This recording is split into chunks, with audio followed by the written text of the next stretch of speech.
पे लिखा है कि मैं और मेरा परिवार कृषि कानून 2020 का विरोध करते हैं। जो ये कानून आया है इसका हम पूर्ण रूप से हमारा पूरा परिवार विरोध करता है। और इस तरह के जब बैनर घर के बाहर लगाए जाएंगे तो एक माहौल बनेगा। और मैं एक संदेश और देना चाहता हूँ, जैसे 26 जनवरी को हमने ऐलान कर दिया ट्रैक्टर रैली निकाल रहे हैं, किसी कारणवश हमें प्रशासन रोकता है तो ये घर के बाहर जरूर लगाएं आप। इसके ये संदेश जाएगा कि ये जो बिल है ये किसान इसका पूर्ण रूप से विरोध कर रहे हैं और प्रशासन पूरी तरह से इसको रोकेगा।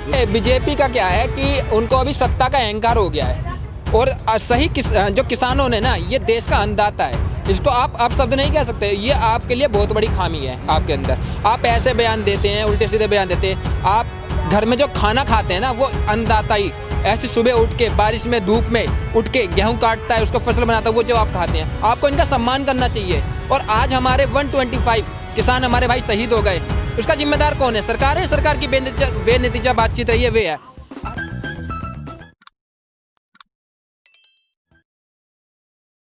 आपने ये जो स्लोगन लेकर आप पूरे किसान आंदोलन में इसको सभी जितने भी टेंट्स लगे हैं वहाँ पर ये चिपका भी रहे हैं। बिल्कुल। और लोगों से इसकी अपील भी कर रहे हैं कि इसको घर पर भी लगाएं। जी। क्या है पूरा प्लान, क्या है इसके बारे में? हमारा प्लान ये है कि जो आप मेरे हाथ में स्टिकर देख रहे हैं, ये स्टिकर हर घर पहुँचे और घर के बाहर लगाया जाए, मेन गेट पर।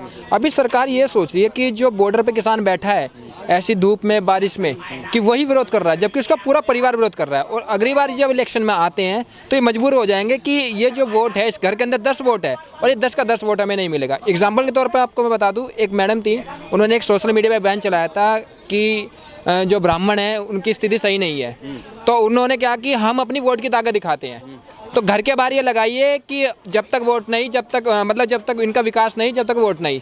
तो उन जो ब्राह्मण थे या जो स्वर्ण वर्ग था, उसने वोट का जो नोटा बटन दबाया और उसी कारण राजस्थान और मध्य प्रदेश बीजेपी हारी। उसके तुरंत बाद ही बीजेपी एक संशोधन बिल लाई और उसमें 10% आरक्षण आपके सामने दिया गया। तो यही हमारी अपील है कि हम अपने एक जो हमारा मताधिकार है, वोट की ताकत, वो हम सरकार को दिखाएं। और सरकार को जब ये दिखाया जाएगा तो आने वाली कोई पार्टी भी सरकार बनाते हैं तो वो भी सोचे कि अगर इस तरह के हम कोई कानून लाते हैं, इस तरह के कानून लाते हैं तो हमें जनता बख्शने वाली नहीं है। और जब जनता नहीं बख्शेगी तो उनकी जो सत्ता है उनके चूल्हे ही रहेगी। मैं दूसरी बता दूं कि ये जो बिल है सरकार लाई है, इस थोड़ा पढ़ के बता दीजिए कैमरे पर। देखिए इस पर लिखा है कि हाँ, देखिए इस पर लिखा है कि मैं और मेरा परिवार कृषि कानून 2020 का विरोध करते हैं। जो ये कानून आया है इसका हम पूर्ण रूप से हमारा पूरा परिवार विरोध करता है। और इस तरह के जब बैनर घर के बाहर लगाए जाएंगे तो एक माहौल बनेगा। और मैं एक संदेश और देना चाहता हूँ, जैसे 26 जनवरी को हमने ऐलान कर दिया ट्रैक्टर रैली निकाल रहे हैं, किसी कारणवश हमें प्रशासन रोकता है तो ये घर के बाहर जरूर लगाएं आप। इसके ये संदेश जाएगा कि ये जो बिल है ये किसान इसका पूर्ण रूप से विरोध कर रहे हैं और प्रशासन पूरी तरह से इसको रोकेगा। विरोध का जो प्रारूप है वो बढ़ता जाएगा सरकार के जो है जी। और जैसे सरकार हमें पाकिस्तानी, खालिस्तानी, कर्बिस्तानी, पता नहीं क्या क्या बोल रही है। एक तो हम उनका प्रमाण देने जा रहे हैं, जब तिरंगा हाथ में लेके चलेंगे तो पता चलेगा कौन पाकिस्तानी है कौन खालिस्तानी है। दूसरा क्या है कि एक सरकार ये बोलती है कि आंदोलन को एक भटकाने की ओर बार बार तैयारी कर रही है, प्रयास कर रही है।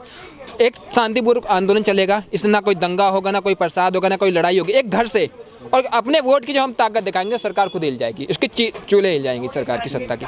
साथ ही मैं बता दूं, जो पूरा का बुल भी लाया गया है ये पूरा का पूरा कॉर्पोरेट घरानों पर आधारित है, अंबानी अडानी जैसे उद्योगपतियों पर। क्योंकि देखिए इससे कालाबाजारी बढ़ेगी।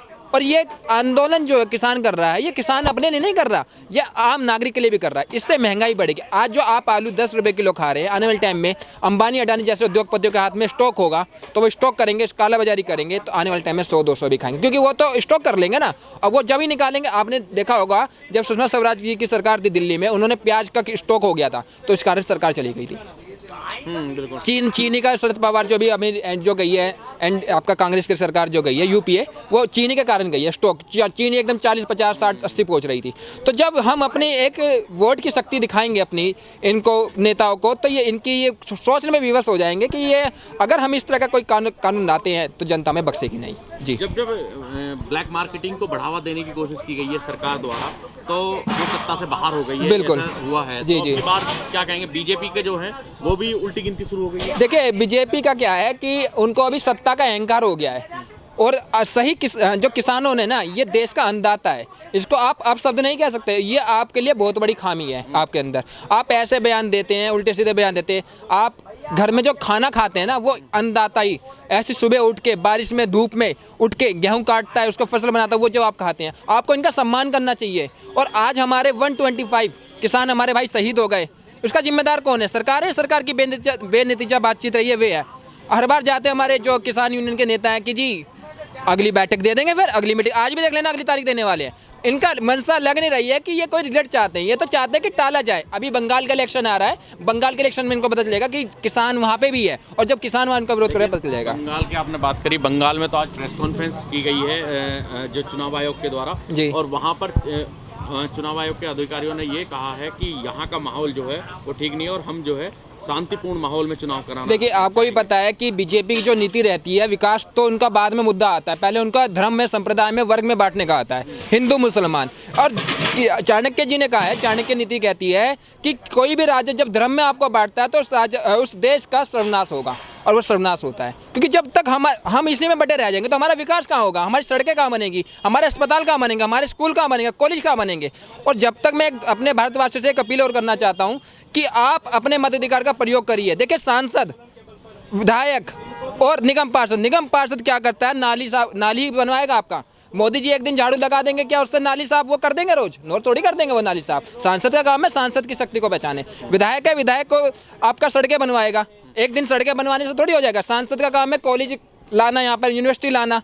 तो जब तक हम क्या है, हमारी जनता जागरूक भी नहीं है कि निगम पार्षद के हाथ में क्या शक्तियाँ हैं, विधायकों के हाथ में क्या शक्तियाँ हैं और सांसदों के हाथ में क्या शक्तियाँ हैं। और जब तक जनता जागरूक नहीं होगी, जब तक कुछ नहीं होगा। जी, ये वही जनता है जो केवल मोदी के नाम पर वोट दे देती है। एक एमपी एमएलए के चुनाव में मोदी के नाम पर वोट दे देती है। हालांकि ये बात हम दूसरे मुद्दे पे जाएंगे, लेकिन आपसे एक आखिरी सवाल है, जो आप अभियान चला रहे हैं, इस अभियान को अभी तक कितने घर तक पहुंचाया जा चुका है, ये आप बताएं। देखिए, आपको मैं बता दूं, हरियाणा के घर के, देखिए उन्होंने उस अलग तरह का बैनर लगाया, उसका हम समर्थन नहीं करते, क्योंकि देखिए वो अहिंसा पूर्वक, उस पर लिखा गया कि बीजेपी और जेजेपी के नेता आते हैं, तो अगर वे आते हैं तो उनकी खुद स्वयं जिम्मेदारी होगी। हम ये कहते हैं इस तरह के बैनर लग रहे हैं, पर उस तरह के बैनर के हम उसका समर्थन नहीं करते हैं। हम इस तरह के बैनर का समर्थन करते हैं, शांतिपूर्वक का, अहिंसा पूर्वक का हम समर्थन करते हैं। क्योंकि और ये हरियाणा में पहुंच चुका है, बुलंदशहर में पहुंच चुका है, सब जगह हमारी कोशिश है पहुंचाने की कि इससे हम अपनी शक्ति दिखाएं। मैं भी हरियाणा में तो आधे हरियाणा में पहुंच चुका है, बुलंदशहर में भी आधे में पहुंच चुका है।